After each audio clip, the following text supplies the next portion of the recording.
all of the above. So in other words, do you, as a songwriter, do you set out to write a song for yourself or write a song to pitch? I think that the short answer is, if you're an artist, and I know that you guys are, your initial instinct, I would assume, is if you're writing something, you're generally writing for yourself. And there may be instances here and there where something you write for yourself also feels like it may be universal enough to pitch, and that's great. But there may be other opportunities where you hear about a project that's looking for something, and you write specifically for that project. And then there's the third thing, and this is very much a Nashville sort of approach, which is two songwriters get together in a room, and they create a song. And the understanding is that neither one of them is necessarily going to cut it for themselves. They're creating something that is commercially viable. They may not necessarily know for whom, but they're creating something with an ear to having someone else record it. And that's a very Nashville thing. We're going to write a song now that's just going to be a good song, and we're going to try and get it out in the world. But there's no right way to do this, and there's no rule that says any one way works any better than any other. There are some artists who just, for whatever reason, the stuff they write for themselves, and Tom Waits is a classic example of this. He writes stuff for himself, and it sounds like Tom Waits, period. And then all of a sudden people are cutting these songs because they can imagine themselves singing that song. So there's no simple answer to this. However, if as a songwriter you're thinking to yourself, I am hoping that someone else will cut my songs, then at the very least, as you're writing the songs, you need to keep an ear on what it means to write for someone else.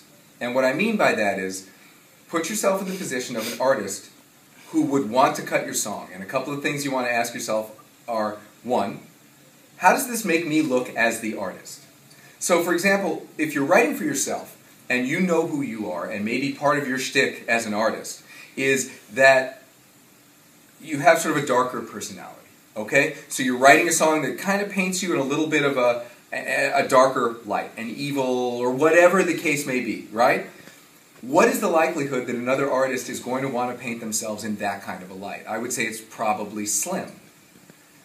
But a song that makes the artist look either good or wise or somehow interesting is more likely to get cut. You can write things for yourself as an artist that you can get away with because people know who you are as an artist that you might not be able to pitch to someone else. So keep in mind when you're thinking about either songs that you've already written or songs that you're going to write, is this something that someone would want to sing? Is it going to make them look good?